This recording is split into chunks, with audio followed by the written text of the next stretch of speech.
Excited Utterance, the Evidence and Proof Podcast. Episode number 48, Catherine Bonventre, the Impact of Melendez-Diaz v. Massachusetts.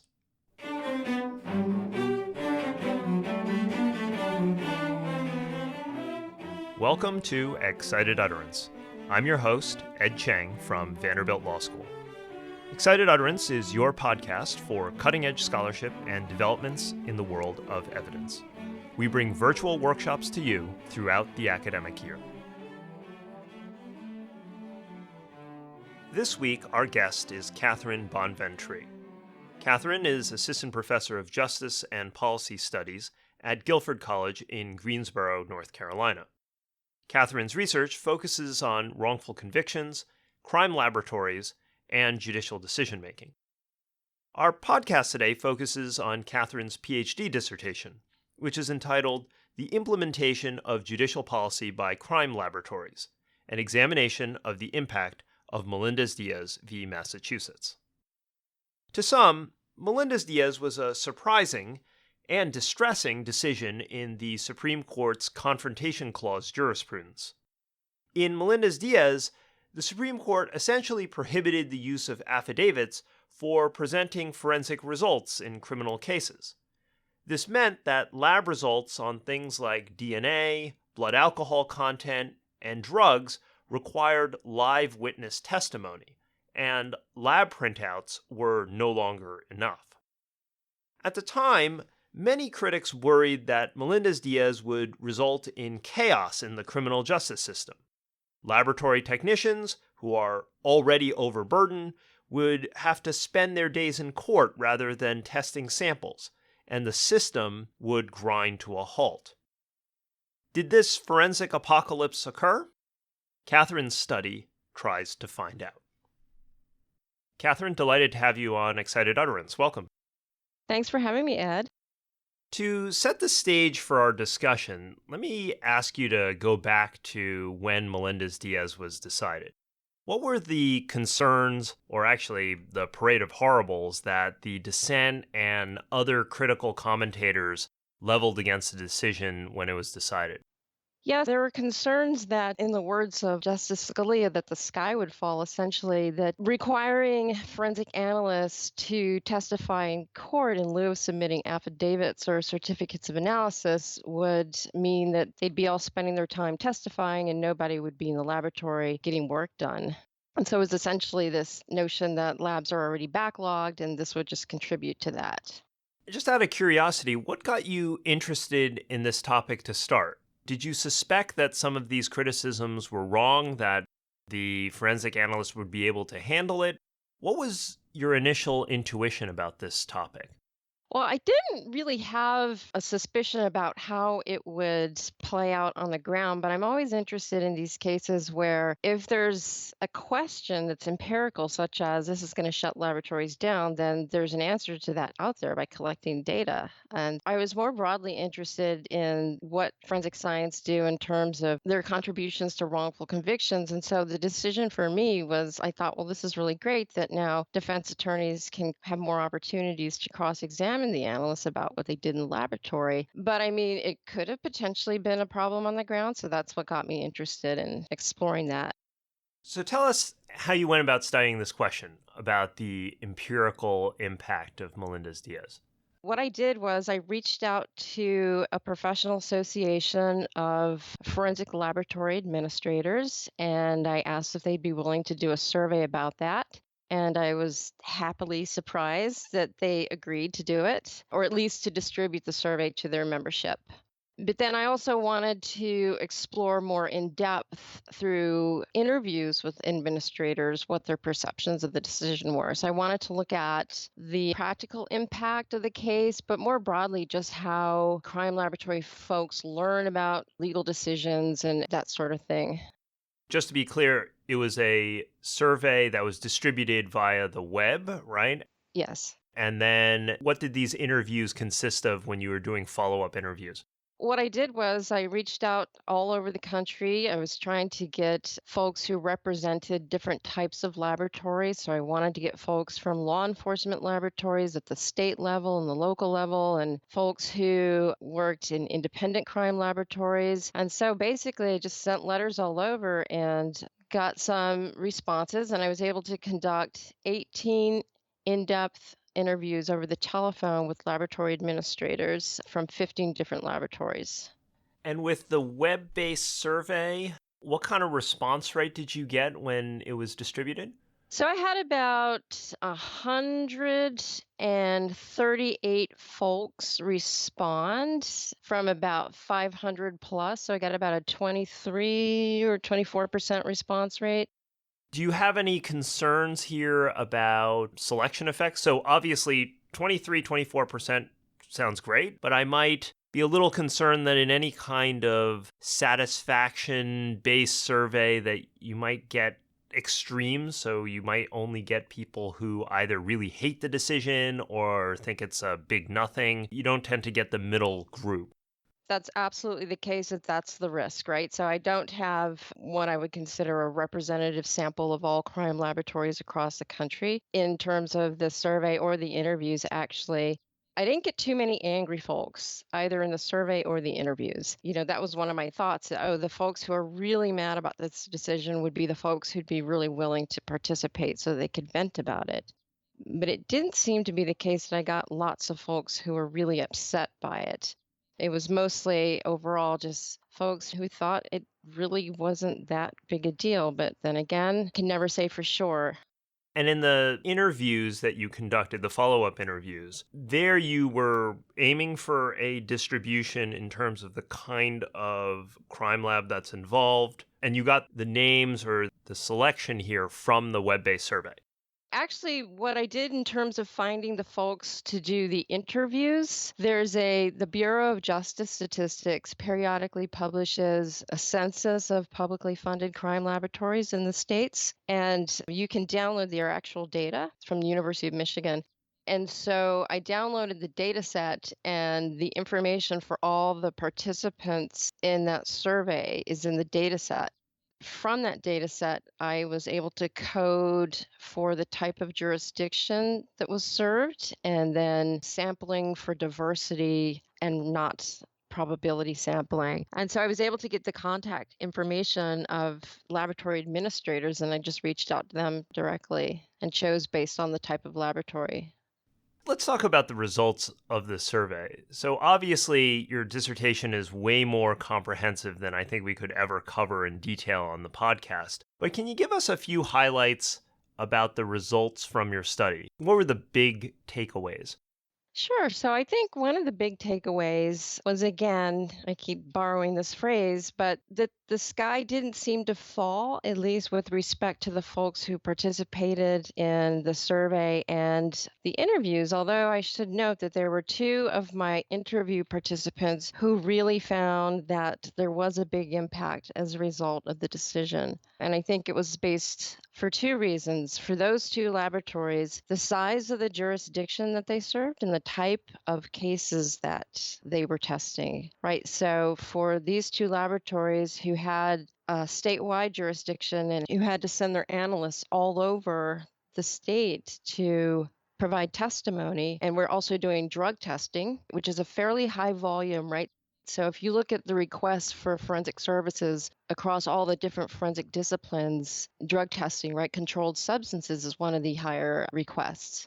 So that they felt that the impact was really strong. And for one of the participants, that person felt like that the court didn't really understand how a drug laboratory works, and that to call somebody who works in a drug lab that's processing thousands of samples an accusatory witness made no sense, because these people, as far as that person was concerned, had no connection to the case. He referred to cases as simply a barcode. It made no sense for them. But overall, I think that the big takeaway was that there wasn't a big impact. I was happy that I did the survey and the interviews 5 years out from the decision, because what I did find through the survey and talking to folks is that right after the decision, actually requests to have analysts testify had gone up. So the respondents reported that there was an initial impact where requests and subpoenas had gone up, but then after a while, things just sort of settled back into their normal routines. And the other thing I think was an important takeaway was that a lot of these laboratories were just sending their analysts to testify anyway. I want to poke on that last point. There are these jurisdictions where it was a big deal. A lot of it has to do with geography, and I think a lot of it may also have to do with the volume that they were dealing with in a very large geographical area. But for the most part, I thought the really interesting finding was that for most crime labs, Melendez-Diaz was not that big of a deal. And one of the reasons that you suggest was that, well, a lot of them were sending the analysts anyway, and they weren't using these certificates. Were there other reasons that you were able to ferret out for why the impact of Melendez-Diaz was just not nearly as dramatic as many people thought it would be? Well, I think one thing that came up that the respondents raised, which if you think about it, makes sense that, most of these cases in the criminal justice system are resolved through guilty pleas. And so obviously no testimony would be required. So I think that that was an important factor in it. Even at a preliminary stage, there was some discussion, I remember at the time, about a kind of speeding ticket game that would be played. Well, you want to go see whether the cop shows up, and if the cop doesn't show up, then you get off, but these are much more serious crimes. I guess that wasn't something that ended up being a significant problem. For some laboratories, they did notice initially that a couple of the respondents mentioned initially that there would be defense subpoenas for everybody in the laboratory who had connection to the evidence. And then if people showed up, a guilty plea was entered. They talked about some of the defense tactics, but for the most part, folks were testifying to begin with, and that was that.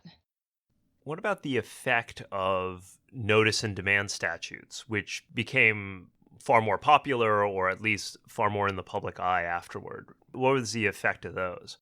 There was only one participant that actually mentioned that. And so this was one of the states where I conducted the interviews. And in that state, the legal counsel for the laboratory was going around and actually instructing people on how to use notice and demand statutes because apparently they weren't being used. But with the impact of Melendez-Diaz in that jurisdiction, legal counsel decided that maybe it would be a good idea to go and let folks know about this so that they could use them more frequently. Beyond that, it wasn't really discussed that much. The other factor I thought was interesting too was you also talk a little bit about scheduling arrangements with courts. Courts recognizing this problem basically adjusted to the new doctrine so that they made it more convenient for the forensic analysts to come in and testify.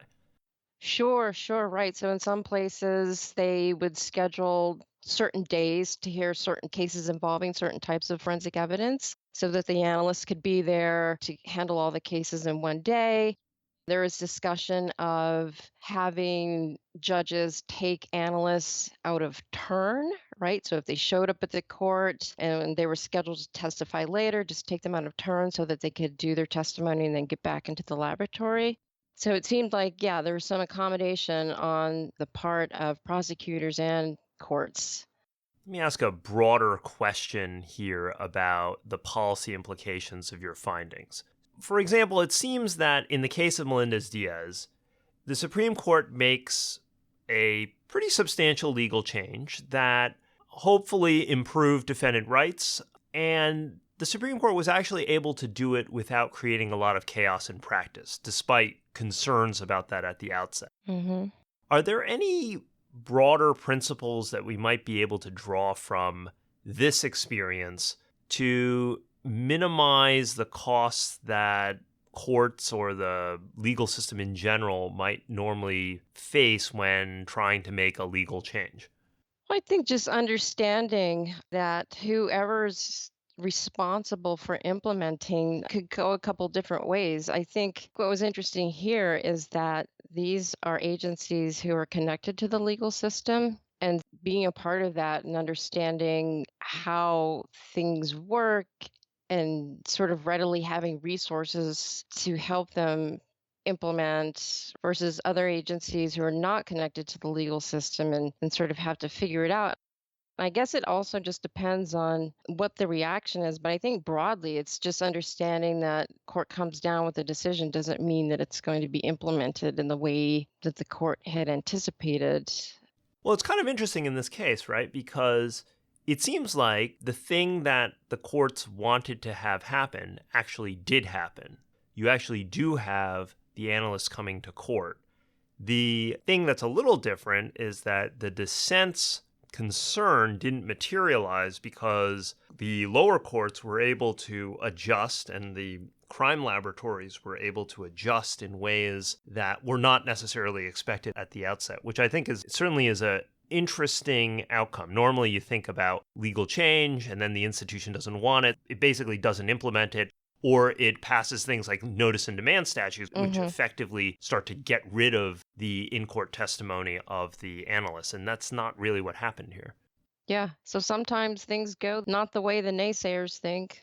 I think it was a good decision. I think also, just to step back for a second, I think what was important, what sort of resonated with me with this case is the court acknowledging the risk of wrongful convictions with forensic science evidence and some of the troubling history with that. And I thought that was pretty interesting to acknowledge that.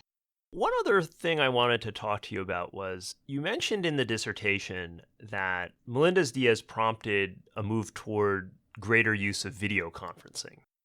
Can you tell us a bit about that and your take on whether technology might be a way of effectively having our cake and eating it too, getting more defendant rights at minimal cost to the system? That's one of the interesting things that came out that I'm actually would love to explore empirically in the future, right? The extent to which actually states are trying to use that. I mean, you can think of all the different ways that this could be helpful or not. Just imagine this scenario. If a forensic analyst testifies from the laboratory, the equipment in the background, and perhaps a lab coat on, right? That what impact might that have on the fact finder to see this person in such a scientific setting, right? Creating this sort of aura of scientific infallibility. It would have to be allowing the defendant an opportunity to cross, but in a way that's fair. So green screen or some kind of neutral background. And then you have the forensic analyst testify, and then you do it remotely. And this would solve some of those geographical problems, presuming that the video conferencing was found acceptable. Right. This would remove some of these geographical problems that you were talking about with some of your outlier interviewees that were expressing considerable concern over the effect of Melendez-Diaz. Sure, sure. I also wondered too, and this I'm just speculating here, what the impact would be. So the notion of confronting your accusers face to face, if the analyst was a dishonest person, went that step away from the actual in person, if that might have an impact. Right, and that brings up some of the case law about one-way video conferencing Right. or the witness being behind a screen and all of those kinds of cases. But this two-way conferencing, I think, is an interesting problem, and maybe there'll be some movement there. Yeah. Final question for you. So what's next for you? First of all, is there work that remains to be done in this area on Melendez-Diaz, either by you or by others? And what are the other issues that you want to explore? And I know that in our previous conversation, you talked about how most of your work is on wrongful convictions. What are the issues that you're looking at in that arena? So right now I'm working on a study applying a framework that's actually sort of growing in business ethics, and it's called behavioral ethics. And I'm looking at cases in which forensic analysts have been engaged in misconduct and applying this framework, which takes ethics from, instead of looking at it from a normative perspective, what people actually do when they're faced with ethical dilemmas, whether or not they even recognize them, and what sort of cognitive constraints make people engage in unethical behavior, sometimes without even knowing it. So I'm working with a colleague, Robert Norris at George Mason. We're sort of coding now these cases in which there have been for example, an investigation and a report's been released, and just to see if any of those factors that are common in this behavioral ethics literature appear in these cases. So that's one of the things I'm working on. And then another thing that I'm getting at slowly is just seeing how state courts have dealt with Melendez-Diaz under their own constitutions, right? Dealt with those issues in that case. Well, Catherine, thanks for taking the time to talk about your work on the impact of Melendez-Diaz. It's great having you on the show. Thanks. It was great to be here. For me, Catherine's dissertation is noteworthy in two primary ways. The first is its approach, which I think represents an important trend in law-related scholarship. Legal commentators love speculating about the likely effect that a change in law will have in practice. Traditionally, though, things were left basically at that, speculation. It could be 50 years from now, and we'd still debate what Melendez-Diaz did and whether it was a good idea. Catherine's study, though, takes a hard-nosed empirical approach.